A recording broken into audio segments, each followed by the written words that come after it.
de hoy una pregunta acerca que le vino a la mente durante la semana, acerca de lo que estuvimos hablando del juicio final, del infierno, del cielo. Son doctrinas un poquito controversiales en algunos casos que nos han estudiado. Si no tiene dudas, pues nosotros comenzamos la clase de hoy. ¿Tiene alguna duda de la clase pasada? ¿Estamos claros acerca del infierno, del juicio final, del cielo? ¿Está bien? ¿Sí? No hay problema entonces. Estamos claros. ¿Están listos para el examen la próxima semana entonces? ¿Bien?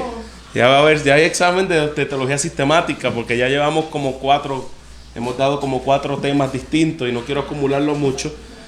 Así que los tengan ya, prepárense para la próxima semana. Tenemos examen acerca de teología sistemática. Estaremos viendo los temas que estuvimos viendo en el pasado. Si hay alguna duda de los temas del pasado, los temas del presente, pues aprovecha ahora o calle para siempre. ¿Está bien? Bueno, estamos entonces claros. Vamos a hablar entonces acerca de la doctrina de la muerte y la doctrina de la glorificación. ¿Cuántos se quieren morir de los que están aquí? ¿Cuántos se quieren morir? ¿Nadie se quiere morir? ¿No todavía? ¿Por qué no se quieren morir? ¿Por qué? ¿Por qué? ¿Tienen miedo a la muerte? ¿No? Más que montes en un avión con turbulencia, a ver si es verdad. A ver si es verdad que le tienen miedo a la muerte o no. Bueno, vamos a ver qué es la muerte para el cristiano. Vamos a ver la doctrina de la muerte. ¿Qué es la muerte para el cristiano? La muerte no es un castigo para los santos. Entendamos bien esto. Cuando nosotros hablamos de la muerte, no es que la muerte es el castigo de los santos. Según la doctrina de la redención, todo castigo por nuestro pecado ha sido pagado ¿en dónde? En la cruz del Calvario. Romanos capítulo 8, versículo 1 dice que no hay condenación para aquellos que están en Cristo Jesús. ¿Cuántos están en Cristo? Si ustedes están en Cristo, ustedes pueden estar seguros que no hay condenación para el día del juicio. Ya no hay condenación para ti. Si tú no estás en Cristo, tú tienes que preocuparte porque el día del juicio vas a estar bajo una condenación eterna. Pero nosotros que estamos en Cristo, la palabra del Señor dice que ya no hay ninguna condenación para aquellos que están en Cristo Jesús. Por lo tanto, la muerte es simplemente el resultado final de vivir en un mundo caído. Por eso nos morimos. No nos morimos porque Dios nos castigó al final de nuestra vida, si somos creyentes, sino que nos morimos porque es el resultado final de vivir en un mundo caído, en un mundo maldecido por Dios, en un mundo donde nosotros vemos que Dios maldijo a esta humanidad cuando el hombre pecó. Por lo tanto, Dios ha decidido no aplicar todos los beneficios. Escuche bien esto. Dios ha decidido no aplicar todos los beneficios de la redención en Cristo de una vez. Por ejemplo, cuando el Señor nos salva, el Señor nos regenera, el Señor no nos regeneró por completo en el sentido de nuestro cuerpo. Nuestro espíritu es regenerado, pero nuestro cuerpo no es regenerado. Por esa es la razón que usted y yo morimos. Dios no quiso, no le plació aplicar los beneficios de la redención de una vez, sino que lo hizo de manera gradual. Nos dio la salvación o los beneficios de esa salvación de manera gradual. Y quiero que no me confunda, no quiero decir que nosotros estamos salvándonos y que nos estamos salvando gradualmente. No, somos salvos de una vez y para siempre, pero esa manifestación total de la salvación se da en la eternidad. ¿Por qué? ¿Por qué aquí todavía no somos salvos de manera completa? ¿Por qué? Porque estamos en un cuerpo mortal, y como estamos en un cuerpo mortal todavía estamos bajo la maldición del pecado en esta vida, y como estamos bajo un cuerpo mortal, este cuerpo va a morir, y si se va a morir se lo van a comer los gusanos, y si se lo van a comer los gusanos entonces no va a ir al cielo. Por lo tanto, este cuerpo, esa salvación es de manera gradual. Nosotros somos salvos, pero una vez nosotros somos salvos, somos regenerados por el Espíritu, vamos a pasar cuando muramos, pasamos por el proceso todavía de enfermedades, pasamos por el proceso todavía de desastres naturales, pasamos por el proceso de la muerte. Perdón. El último aspecto de la maldad aquí en la tierra es la muerte. Ese es el último enemigo del Señor. La Biblia dice que es la muerte. Y esa al final va a ser vencida por Él. Luego el fin, mira lo que dice 1 Corintios 15, versículo 24 al 26. Luego el fin, cuando entregue el reino de Dios y Padre, cuando haya suprimido Cristo todo dominio, toda autoridad y potencia, porque preciso es que Él reine hasta que haya puesto Cristo todos los enemigos debajo de sus pies. Y el postrer enemigo, ¿cuál va a ser el último enemigo? Será destruido. Este es la muerte. El último enemigo que va a ser destruido por Cristo, perdón, va a ser la muerte. Por lo tanto, Dios utiliza la experiencia de la muerte. Mientras estamos todavía aquí en la tierra, Dios utiliza la experiencia de la muerte para completar nuestra santificación. Dios utiliza aún la muerte para tratar con nuestras vidas y nuestro proceso de santificación. Por eso que Dios en su soberanía lo dejó. Por eso que Dios en soberanía permite que nosotros experimentemos la muerte, que nosotros todavía experimentemos el sufrimiento que viene a nosotros con el propósito de reforzar mi confianza en Dios. El sufrimiento, la muerte viene precisamente para eso, para reforzar y aumentar mi obediencia a Él, para yo querer caminar en dependencia de Él, porque yo sé que solo yo no puedo. Por lo tanto, la muerte es uno de los aspectos que Cristo sufrió.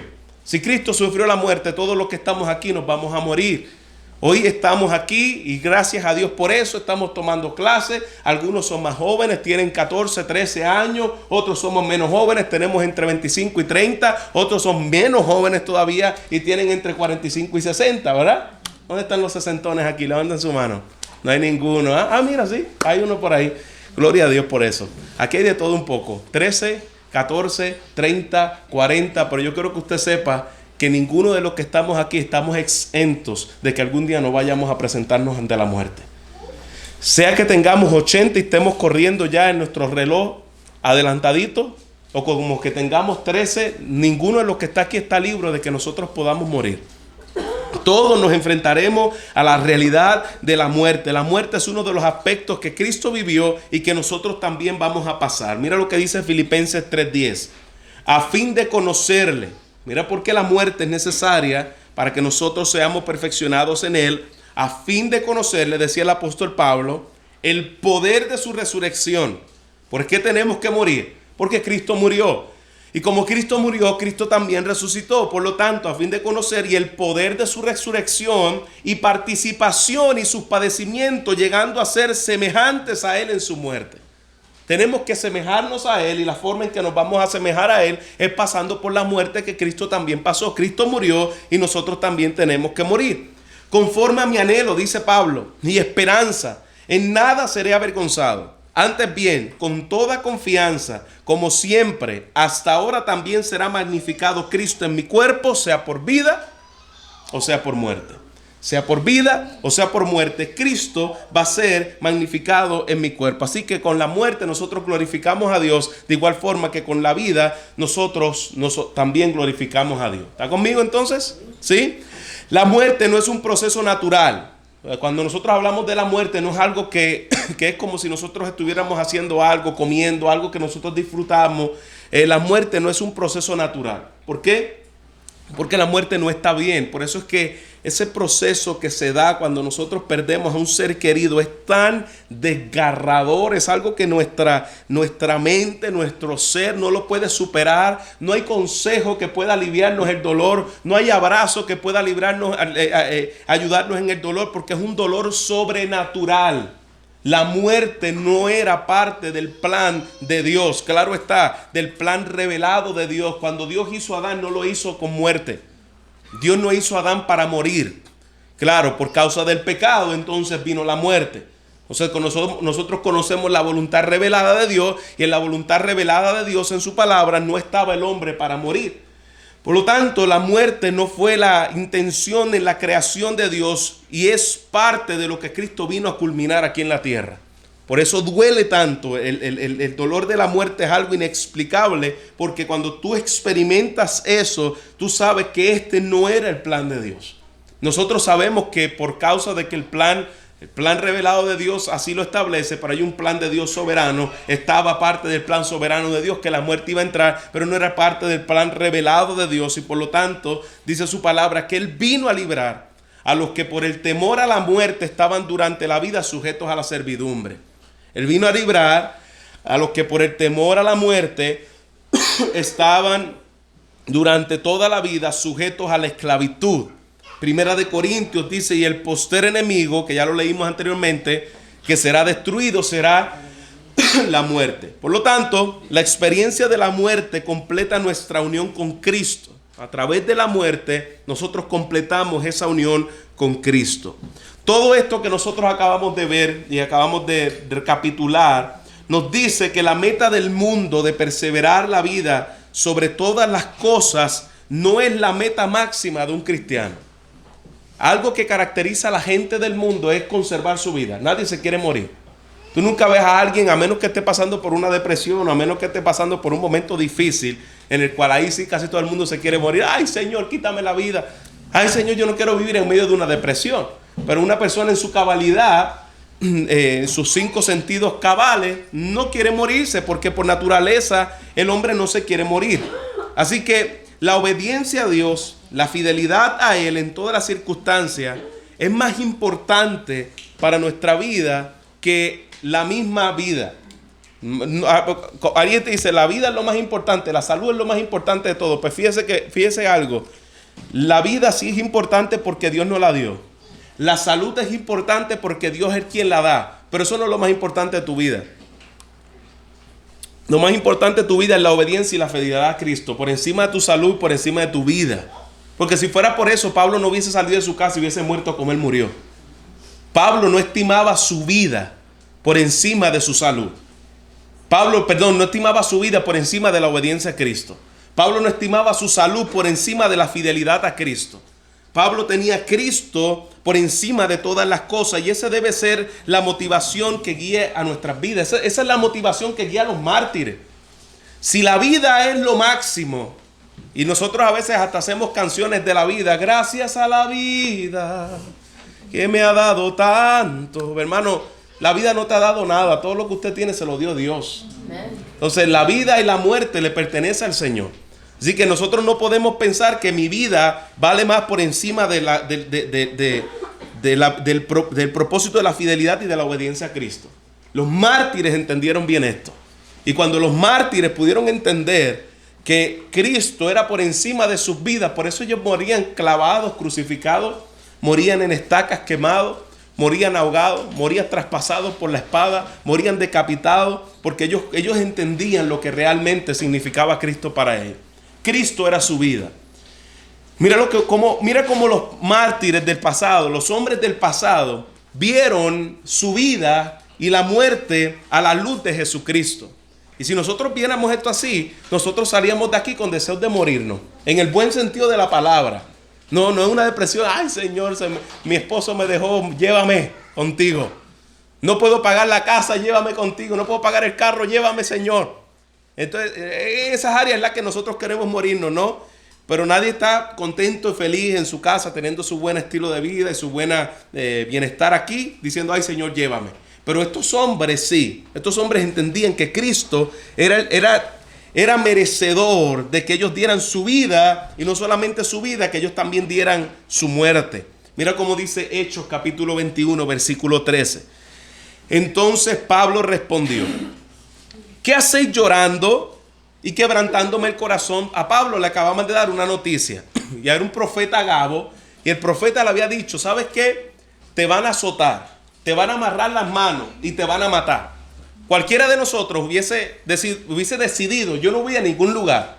¿Por qué? Porque el profeta me dijo que me van a matar, me van a amarrar las manos y allí yo voy a ser perseguido, por lo tanto yo no voy a ir a ese lugar. Cualquiera se hubiese amedrentado, hermano, con menos que eso no llegamos a la iglesia. Con menos que esa noticia. Pablo le responde a este profeta y a los hermanos que estaban allí en ese lugar. ¿Qué hacen llorando, quebrantándome el corazón? Porque yo estoy dispuesto no solo a ser atado, mas aún morir en Jerusalén por el nombre del Señor Jesucristo. A mí no me va a intimidar de que a mí me van a amarrar las manos en Jerusalén. A mí no me van a intimidar de que a mí me van a matar en Jerusalén, porque yo estoy dispuesto no solo a que me aten, no solo a que me persigan, yo estoy dispuesto a morir en el nombre del Señor. ¿Cuántos en el día de hoy podemos tener esa determinación a la hora de hablar? Señor, yo no solamente estoy dispuesto a que venga persecución por tu causa, yo estoy dispuesto a morir por tu causa. Esta gente entendía que su vivir era Cristo. Su vivir no era las cosas de este mundo. Mira lo que dice Hechos 20, versículo 24. Pero de ninguna cosa hago caso, dice el apóstol Pablo. De ninguna cosa hago caso. Lea conmigo este versículo. Ni estimo preciosa mi vida para mí mismo. Léalo conmigo. Ni estimo preciosa mi vida para mí mismo. Hermanos, su vida no es lo más preciado que usted tiene. Su salvación lo es.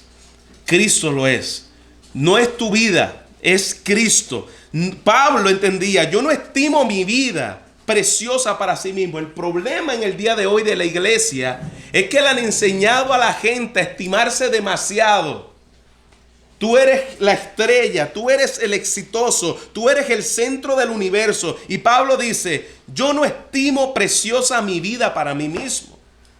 Esta vida para mí no es el propósito de que yo sea el centro de lo que Dios vino a salvar. No, Pablo dice, no estimo preciosa mi vida para mí mismo. Cuando el creyente entiende bien esto, hermano, un hombre poderoso en las manos de Dios y una mujer poderosa en las manos de Dios. Porque no está estimando para sí mismo la vida. Él no vive para sí mismo. Él vive para el propósito del Señor. Mira lo que dice Pablo. Con tal que acabe mi carrera con gozo. Esa es mi meta. No es mi vida. No es mi bienestar. No es mi salud. Es con tal de que yo acabe mi carrera con gozo. Y el ministerio, el propósito de Dios, el ministerio que recibí del Señor, para dar testimonio del evangelio de la gracia de Dios. Dios me mandó a predicar por encima de adversidades, por encima de persecución, por encima de enfermedades, por encima de aguijones, por encima de dolor. Pablo estaba diciendo, mi propósito es dar testimonio del Señor y esa es mi vida. Por encima de mi vida misma, mi deseo es agradar a Cristo. Estamos hablando de la doctrina de la muerte. Estamos viendo cómo esta gente estimaba la vida. Porque a ellos no le costaba, bueno, no es que no le costaba, hermano, porque usted piensa que los que atravesaban lanza les dolía, botaban sangre, los que clavaban y quemaban les dolía. No era que ellos eran un tipo de espécime rara que no recibía dolores, no le dolía. Pero ellos tenían su meta en el galardón. Ellos tenían su meta en el cielo, tenían sus pies en la tierra, como había un anuncio en Puerto Rico que decía, tus pies en la tierra, tus zapatos en la gloria. ¿Tú te acuerdas, Joe, de eso? Entonces, tus pies en la tierra, pero sus zapatos estaban en la gloria de Dios. La gloria era una tienda de zapatos en Puerto Rico. Por eso decía, tus pies en la tierra, tus zapatos en la gloria. Entonces, así nosotros debemos vivir. Nuestros pies en la tierra y nuestros zapatos en la gloria de Dios. En la meta de la gloria del Señor. Mira lo que dice Hebreos 11, 35 al 38. Dice, las mujeres recibieron sus muertos. Cuando tú tienes la meta en la gloria de Dios, las mujeres recibieron sus muertos mediante resurrección, mas otros fueron atormentados, no aceptando el rescate a fin de obedecer mejor resurrección. Mira, fíjate esto. Recibieron muertos mediante su resurrección, mas otros fueron atormentados, no aceptando el rescate a fin de obtener mejor resurrección, hablando de la resurrección futura. Otros experimentaron vituperios, azotes, y esto más, prisiones y cárceles. Fueron apedreados, aserrados, puestos a prueba, muertos a filo de espada, anduvieron de acá para allá, cubiertos de pieles de ovejas y de cabra, pobres. ¿Dónde está aquí la doctrina de la prosperidad? Pobrecito, esta gente andaba pobres, angustiados, maltratados, de los cuales el mundo no era digno, errados por el desierto, por los montes, por las cuevas y las cavernas de la tierra, por la gloria de Dios. Esta gente vivió en persecución, apedreado, en cárceles, prisioneros, en vituperios, en azote, angustiados, maltratados. Por menos que esto, hermano, gente se va de la iglesia, por menos que esto. Y esta gente vivía poniendo su meta en la gloria del Señor. Apocalipsis capítulo 2, versículo 10. No temas en nada lo que vaya a padecer. He aquí el diablo echará a alguno de vosotros en la cárcel para que seáis probados y tendréis tribulaciones por 10 días. Sé fiel hasta ¿dónde? Sé fiel hasta la muerte y yo te daré la corona de la vida. Sé fiel hasta la muerte. Yo te daré la corona de la vida. Apocalipsis capítulo 12, versículo 11 dice: y ellos le han vencido, hablando de los salvos que estarán en la presencia del Señor. Ellos han vencido por medio, aquí está nuestra victoria. ¿Dónde está la victoria del cristiano? ¿Por medio de qué? La sangre del Cordero. ¿Por medio de qué?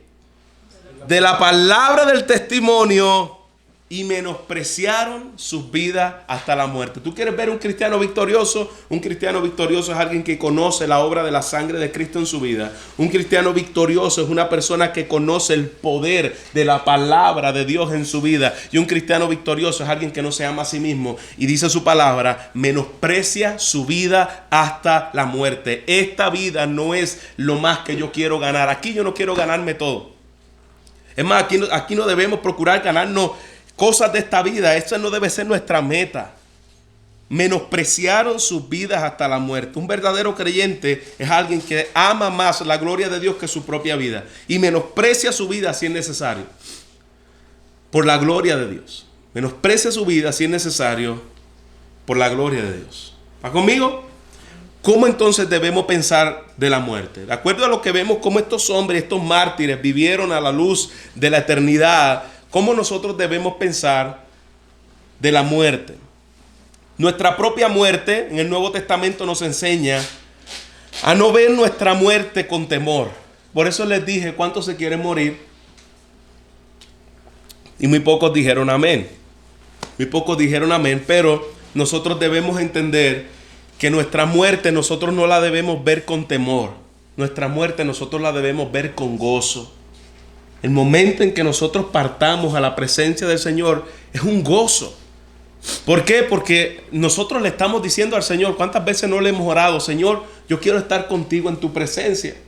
Yo te quiero ver cara a cara, Señor. Yo quiero adorarte, besar tus pies, lavar tus pies, estar delante de ti, Señor. ¿Cuánto daría por verte cara a cara? Como cantamos la canción esta de Marcos Vidal. Y quisiera yo mirarte cara a cara y perderme como un niño en tu mirada, y que pase mucho tiempo sin que nadie diga nada. Pero a la hora de la verdad, cuando decimos queremos morir, decimos no todavía. ¿Sabe por qué a veces decimos no todavía? Yo sé, porque tenemos todavía apegos aquí en la tierra. El apego terrenal, nuestros hijos, nuestras esposas, nuestros bienes materiales, todas esas cosas que nos apegan aquí en la tierra son las razones por las cuales tú no te quieres morir. Te aguantan aquí, eso es una realidad, te aguantan aquí. Y eso es válido. No quiere decir que a ti no te importe tu familia, a ti no te importe tus hijos, a ti te importa el bienestar de ellos. Pero entendamos algo, a la luz de estar en la presencia del Señor, no hay nada que se compare con eso. Ni nuestros hijos, ni nuestras esposas, ni nuestros bienes terrenales, ni la herencia que le dejé, ni lo que dejé en ahorro. Lo que realmente debe interesarnos por encima de esas cosas es que nosotros podamos saber que es un gozo. Voy a partir de este mundo, voy a dejar de respirar, mis ojos van a cerrar, pero yo voy a ir directo a la presencia de Dios. Eso debe ser un gozo. Señor, saber que usted no se ha acostado a dormir y ha pensado, Señor, hoy será el día, o cuándo será el día, o mientras usted orando, me ha pasado, mientras oro, digo, Señor, cuando deje de respirar y pase de esta vida, estaré en tu presencia. Trae gozo, trae paz a mi corazón, porque yo sé que voy a estar en la presencia del Señor. Señor, te voy a ver cara a cara, lo que tanto he anhelado. Voy a estar en tu presencia. Ya no tendré este cuerpo pecaminoso de muerte, ya no pecaré más contra ti. Confiamos en que ese glorioso día es un día lleno de gozo. Un día lleno de gozo, porque estaremos delante de la presencia del Señor. Los cristianos no quieren hablar de la muerte en el día de hoy. Nadie quiere hablar de que se va a morir. Pero nosotros vamos a llegar el día de nuestra muerte y debemos estar esperándolo con expectativa. Me voy a encontrar con mi Señor.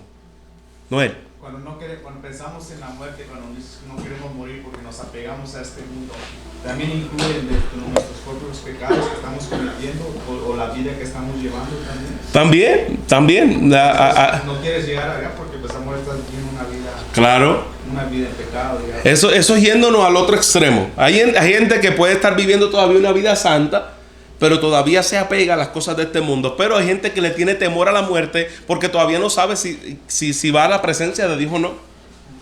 Porque todavía no tiene la seguridad de su salvación y tiene miedo de que se vaya a enfrentar ese día con el infierno y con la ira justa de Dios. Eso es cierto, pero como creyente, a un santo, todavía nos apegamos a cosas de aquí. Y esas cosas son las que decimos: Señor, me quiero morir, sí, pero no. Quiero estar contigo, pero todavía no. 1 Corintios 5:8 dice: pero confiamos. Mira lo que dice Pablo. Mira cómo Pablo pensaba acerca de la muerte. Pero confiamos y más quisiéramos estar ausentes del cuerpo y presentes en el Señor.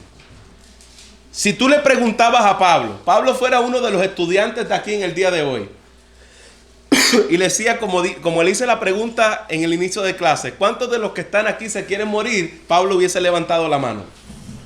Porque Pablo dice en 1 Corintios 5:8, confiamos, tenía una confianza y confiamos si quisiéramos estar ausentes del cuerpo. Es decir, Pablo decía: yo quisiera ya morirme. Y no era porque Pablo estaba en un proceso de depresión, hermano, que lo dejó la mujer. Eso no era lo que estaba pasando con Pablo. Era que Pablo deseaba estar en la presencia del Señor. Pablo quería estar con el Señor. Dice: quisiéramos estar ausentes del cuerpo y presentes en el Señor. ¿Qué significa eso? Morir y estar en la presencia del Señor. Pablo quería morirse. Y yo no quiero que ustedes se vayan aquí: ay, me quiero morir. No, pero que se quiera morir con gozo. Decir: Señor, si hoy es el día que yo voy a morir, Señor, que mi corazón pueda estar en paz y mi corazón pueda estar listo, gozoso, a la expectativa de que un día va a ir a su presencia. Y no es que si usted está pasando por una enfermedad, usted no luche y usted haga lo que tenga que hacer por luchar. No es que si le da una gripe como la que me dio a mí en esta semana, se tire y diga: ay, Señor, qué bueno, ven búscame ya. No, tómese los medicamentos, haga lo que tiene que hacer. Pero si es el día donde tú vas a partir a la presencia del Señor, tú vas a ir con gozo, porque tú sabes que eso es lo que tú has anhelado. Eso es lo que tú has estado esperando por tantos tiempos, tantos años.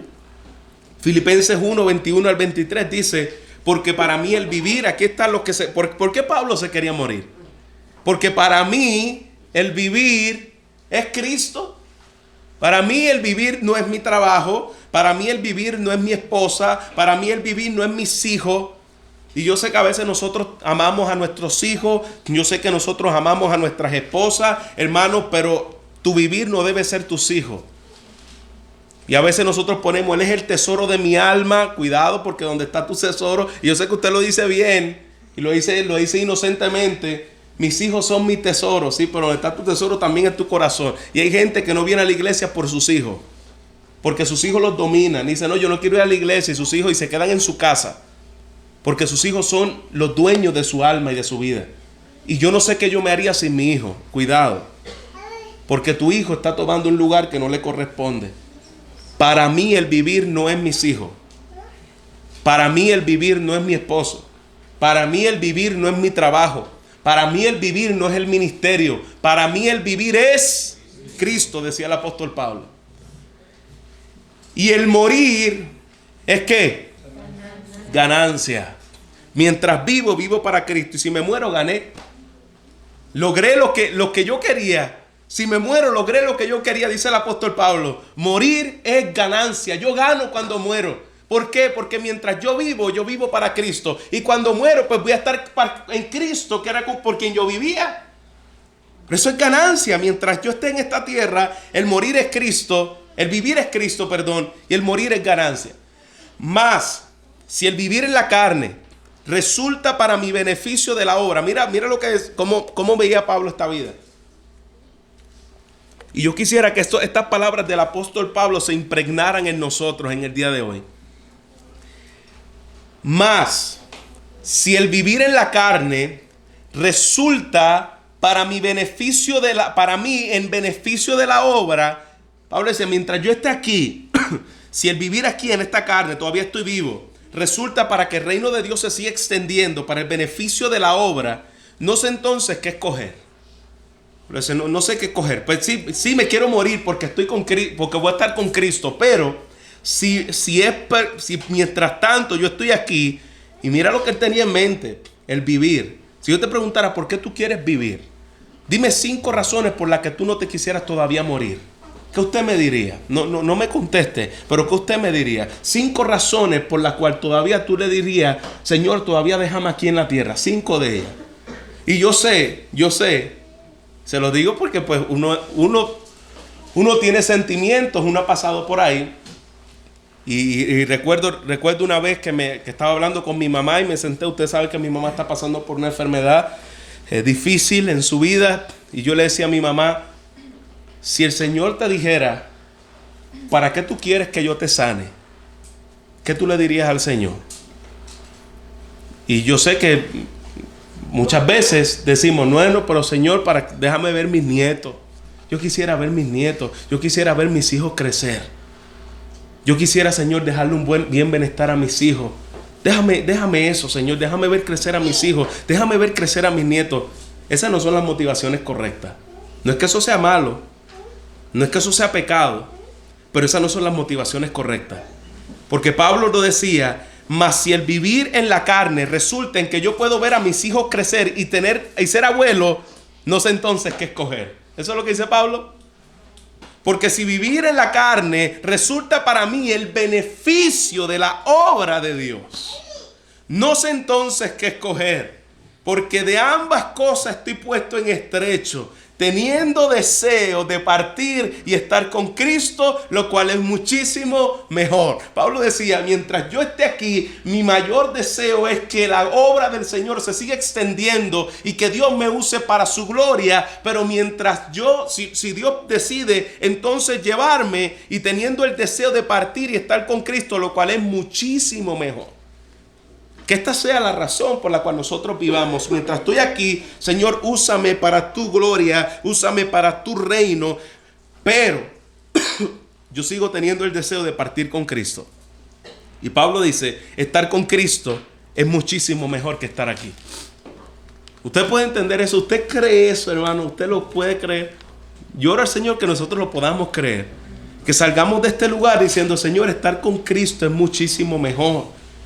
Mira lo que decía Apocalipsis capítulo 14, versículo 13. Oí una voz del cielo que decía, escribe, bienaventurados de aquí en adelante los muertos que mueren en el Señor. La palabra bienaventurado quiere decir dichosos, quiere decir felices. Felices de aquí en adelante los muertos que mueren en el Señor. Sí, dice el Espíritu, descansarán de sus trabajos. Pero lo que decía Pablo, pero sus obras con ellos siguen. Prefiero estar con Cristo, que es mucho mejor, pero por amor a la obra prefiero quedarme aquí. Tú vas a partir con el Señor, pero como tu meta era vivir para su gloria, las obras que hiciste aquí van a seguir contigo. Los discípulos que dejaste aquí van a seguir consigo. El legado que dejaste va a seguir contigo. ¿Por qué? Porque se va a seguir multiplicando aquí en la tierra. Ese debe ser nuestro deseo. Yo quiero dejar un legado en alguien. Yo quiero dejar un legado en mis hijos. Yo quiero dejar un legado. Yo quiero hacer un discípulo que mis obras continúen conmigo cuando yo me muera. Amén. Por lo tanto, los muertos, la muerte de nuestros hermanos creyentes, en este caso, como pastor, entonces ya vemos en esta doctrina de la muerte la importancia de ver la muerte con los lentes de Dios, de ver la muerte como Pablo la vio. Pero la muerte de nuestros hermanos creyentes nos duele, lloramos. ¿Cómo nosotros debemos experimentar o vivir la vida de aquellos hermanos que parten con el Señor? Sean familiares nuestros, sean hermanos nuestros de la fe en la iglesia. Es un proceso muy duro. Pero hay una mezcla. Cuando alguien de nuestros hermanos muere, hay una mezcla de genuino gozo por causa de las victorias de ellos y genuino dolor por la separación temporal. Por lo tanto, nosotros tenemos un gozo. Ellos vencieron. Ya están en el lugar que tanto anhelaban. Por eso el día en que nosotros muramos, y algunos de nuestros hermanos, yo espero en el Señor que Dios le dé muchísimos años de vida, pero el día que algunos de nosotros como hermanos partamos a la presencia del Señor, hermanos, nosotros debemos tener gozo de que ya nuestro hermano venció. Llegó a la victoria, llegó a lo que quería. Ese día nosotros debemos ser una celebración. En estos días, como les dije, murió quien Dios lo usó para traerme a los pies del Señor. Y veía por Facebook, fue una celebración a la presencia del Señor. Era un culto, eran alabanzas, eran gratitud a lo que el Señor había hecho en su vida. Y claro está, hay un dolor porque experimentamos el dolor de que ya no lo vamos a ver más. La separación temporal que duele. ¿Por qué? Porque somos seres emocionales, somos seres sentimentales y nos duele cuando algún hermano, cuando alguna persona que amamos y que somos cercanos ya no está con nosotros. Mira lo que dice Hechos capítulo 8 versículo 2. Y hombres piadosos llevaron a enterrar a Esteban, y este era un hombre de Dios, para que nosotros entendamos, porque tampoco es que digamos, ay, qué bueno, está en la presencia del Señor, estamos alabando al Señor. Dielito, tú quieres predicar conmigo. Estamos en la presencia del Señor, pero no debes llorar, hermano, no debes llorar. Porque esto es victoria. No, hermano, tampoco seamos insensibles. Porque si nos duele, aquellas personas que estuvieron con esa persona que aman, les duele porque ya no lo van a tener. Y la Biblia nos dice que cuando enterraron a Esteban, había llanto sobre él. La gente estaba llorando porque ya no iban a volver a estar con Esteban. Les dolía. Entonces, y dijo otro versículo, Juan 11, 34 al 36. Y dijo, ¿dónde le pusiste? Le dijo, Señor, ven y ve. Jesús lloró. Dijeron entonces los judíos, mirad cómo le amaba. Jesús lloró por su amigo Lázaro. Jesús, siendo Jesús. Así que cuando le digan, no tienes que llorar. Inclusive nosotros tenemos que tener cuidado, porque a veces nosotros somos un poco imprudentes a la hora de nosotros perder un familiar, de nosotros llevar ¿cómo se llama? Las rogativas o las palabras a otras personas. A veces decimos, te acompañamos en nuestros sentimientos. A veces le decimos, yo sé lo que tú estás pasando. A veces utilizamos diferentes tipos de palabras que tenemos que tener mucho cuidado a la hora de nosotros ir ante la muerte de un ser querido o de una persona que nosotros amamos, queremos mucho. Porque, hermano, no necesariamente nosotros sabemos lo que le está pasando. No, pastor, es que yo pasé por lo mismo. Él perdió un hijo y yo también perdí un hijo. Pero sí, tal vez ese hijo para ti no significaba lo mismo para él. Así que aún tenemos que tener cuidado, aún cuando digamos, yo sé lo que estoy pasando, las palabras que nosotros decimos. Tenemos que tener mucho cuidado. A veces lo mejor es decir, mira, hermano, estoy orando por ti. Yo sé que esto es un proceso difícil, yo sé que esto es un proceso duro, pero estoy orando por ti y aquí estoy para lo que me necesites.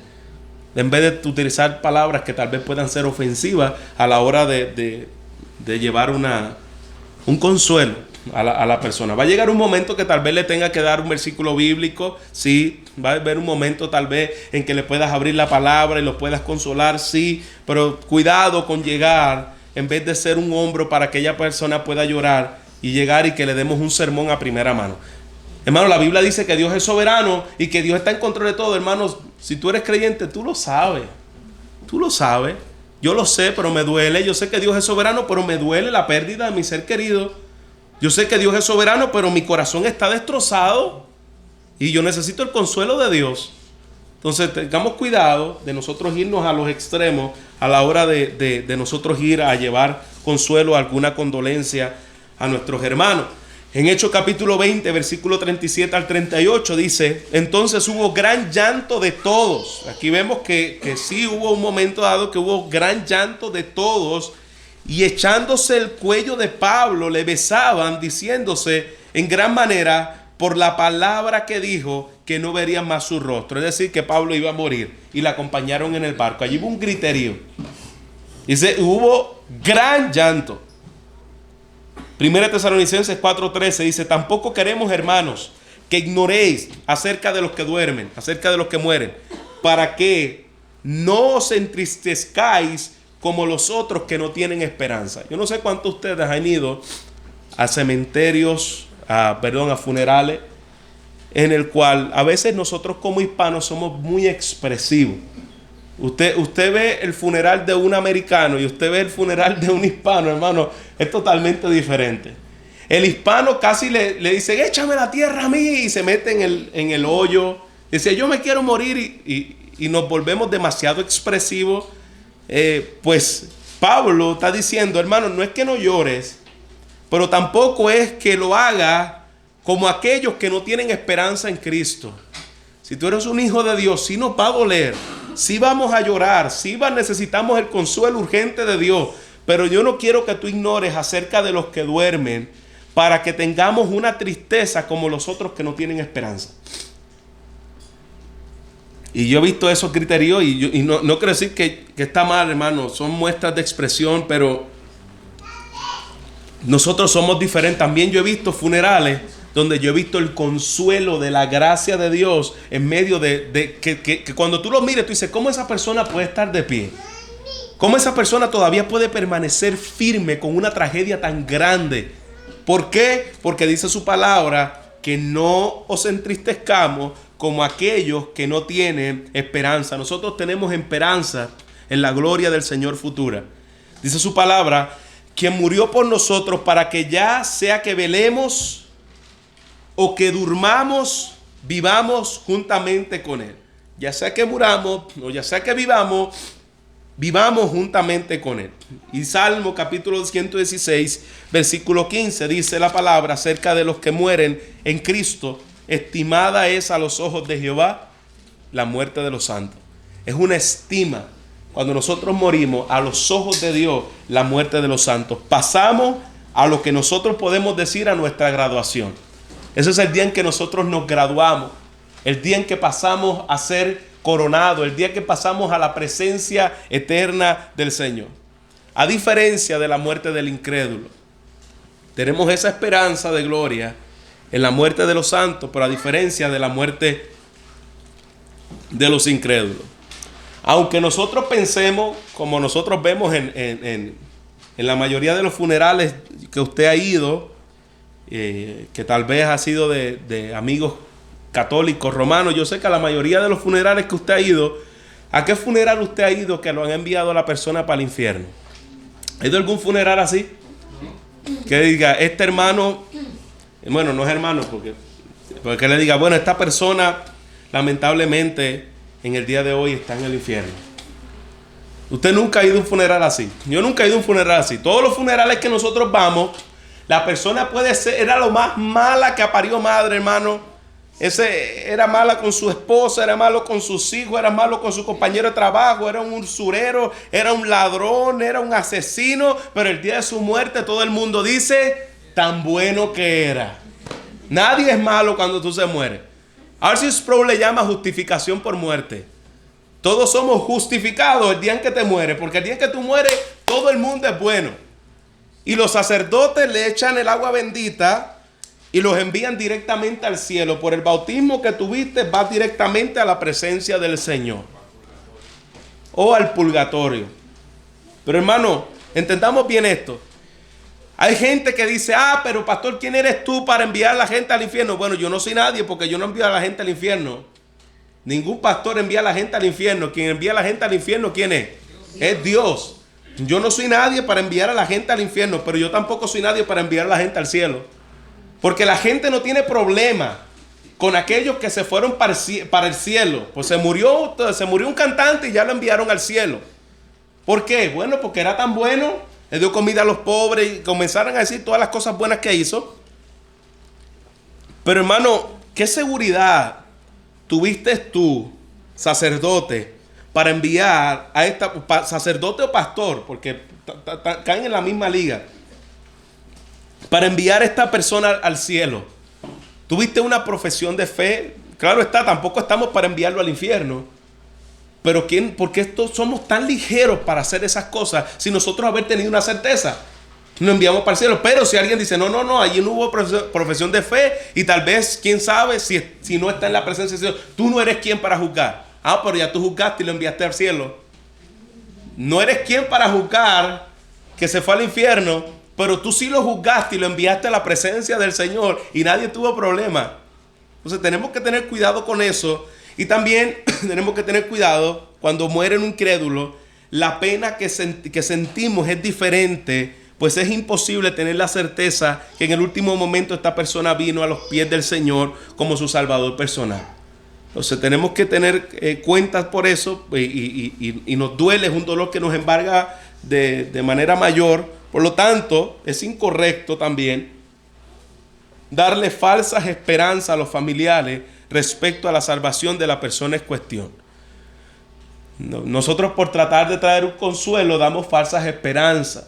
Entonces tenemos que tener claro, nosotros si vamos a un funeral de una persona que no tenemos certeza de que fue salva, nosotros tenemos que tener cuidado de no llegar allí a enviar a la persona al infierno, porque Dios no nos mandó a hacer eso, de no llegar allí tampoco para enviar a la persona al cielo. ¿Y qué tenemos que hacer? Traer consuelo a la familia.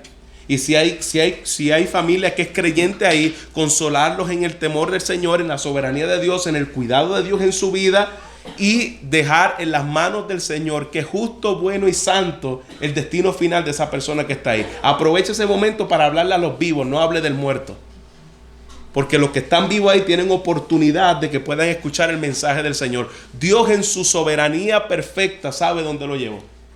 Pero nosotros no estamos allí ni para juzgar a la persona que murió, enviarla arriba o enviarla abajo, sino para darle fortaleza a la familia y para hablarle a los que están en ese lugar para que vengan a los pies del Señor en arrepentimiento. ¿Pregunta? Seguimos. ¿Qué ocurre entonces cuando la gente muere?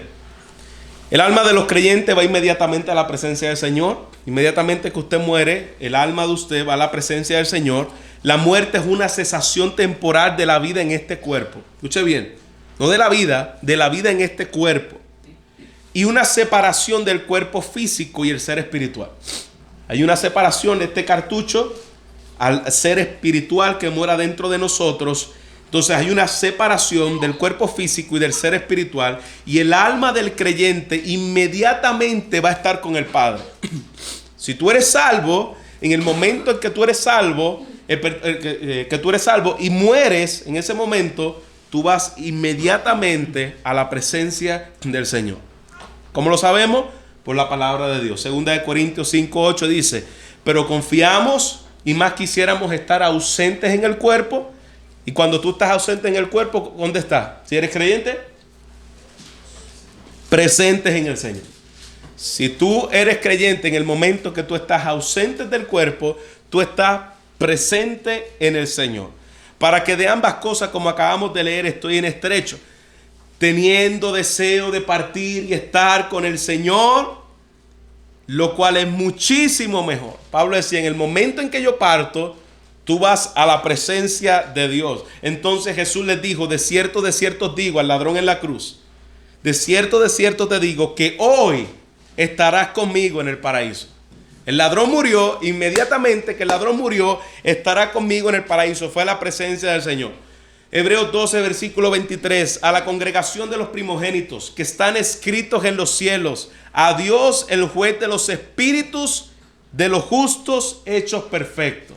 En el momento en que nosotros morimos, nuestros espíritus van a la presencia del Señor y nuestros espíritus fueron hechos perfectos delante de Dios. Así que nosotros morimos, inmediatamente nosotros vamos a la presencia del Señor. Exacto. En ese momento nuestro espíritu, hay una separación de nuestro cuerpo y nuestro espíritu va a la presencia del Señor. Hay una separación. Eso es lo que significa muerte. La separación de tu cuerpo y de tu alma. El momento en que tu espíritu muere, tu cuerpo muere, tu espíritu va a la presencia del Señor. Pero todavía tu cuerpo necesita ser glorificado. Así que todavía no estaremos en cuerpos glorificados en el cielo. ¿Está bien? Entonces, nosotros podemos ver que dentro de estas diferentes vertientes, doctrinas y sectas que se han levantado del destino final de las almas, está la doctrina del purgatorio. La doctrina del purgatorio, que para la Iglesia Católica el purgatorio es el lugar que las almas de los creyentes van a ser purificadas de sus pecados hasta que estén listos para ser admitidos en el cielo. Por ejemplo, están purgando todavía tus pecados hasta que tú estés listo para ser recibido en el cielo. Por lo tanto, la iglesia romana se basa principalmente en un pasaje no canónico, es decir, no de los libros que están en el canon, no de los 66 libros de la Biblia, sino ellos utilizan Segunda de Macabeos, capítulo 12, versículo 42 al 45, que son libros extracanónicos, que en donde se habla de la oración por los muertos. Ellos utilizan ese versículo para hablar acerca del purgatorio, de la oración por los muertos. Por eso no son libros que están en la Biblia o libros que son parte del canon, porque no eran lo que los apóstoles enseñaron. Y el asunto doctrinal más serio en contra del purgatorio es que está en el hecho de que esta doctrina enseña que tenemos que añadirle algo a la obra redentora de Cristo y que su pago por nuestros pecados no es suficiente. Cuando alguien tiene que pagar en el infierno o alguien tiene que purgar todavía por los pecados de alguien, estamos diciendo la sangre de Cristo no fue suficiente para salvarte a ti. Necesita las obras de otro, porque las de Cristo no fueron suficientes. Necesita las obras de otro para que esa persona te salve. Eso es una total herejía. Eso es una total abominación a la obra perfecta de la justicia de Dios en la persona de Jesucristo. Otra de las doctrinas que se enseñan acerca del destino final cuando una persona muere es la doctrina del sueño del alma. Por ejemplo, dice que esta doctrina enseña que cuando el creyente muera pasa un estado de sueño, tipo zombie, ¿no? Que morimos y estamos como en un sueño ahí flotando en el aire. Angelitos flotando en el aire en la presencia del Señor, y llama como el sueño del alma, de que hasta que el alma sea levantada en el día final. Por ejemplo, nosotros morimos y se queda nuestro cuerpo en un sueño y estamos ahí todavía hasta que venga la resurrección. Y ellos se basan, las personas que creen esto, se basan en varios pasajes de la Biblia que habla de la muerte del creyente como un dormir. Por ejemplo, en Mateo capítulo 9, versículo 24, vemos claramente que habla acerca del dormir de los santos. Hechos 7, versículo 60, habla igualmente acerca del dormir de los santos, pero el uso de la metáfora debe entenderse como la muerte del cristiano es solo temporal. Cuando la Biblia habla de un dormir, está hablando de nuestro cuerpo, de este cuerpo que está aquí, se descompone y va a sonar la trompeta, pero ese dormir es un dormir metafórico, porque cuando nosotros morimos no vamos a un sueño. Nosotros vamos a la presencia del Señor. Los creyentes van a estar conscientes de sus actividades en el cielo después que mueren. No estamos en un sueño. Estamos velando. En la Biblia habla de los que están en el cielo velan, los que están en el cielo adoran, etcétera, etcétera. Entonces los que están en el cielo no están en un sueño, en unos cuartitos durmiendo, como un tipo de forense, ¿no? Están ahí esperando hasta que sean despiertos, no. Así, sino que estamos vivos, estamos en la presencia del Señor, estamos vivos. Otra de las cosas que nosotros vemos, ¿qué pasa entonces con los creyentes del Antiguo Testamento cuando se mueren? Y algunos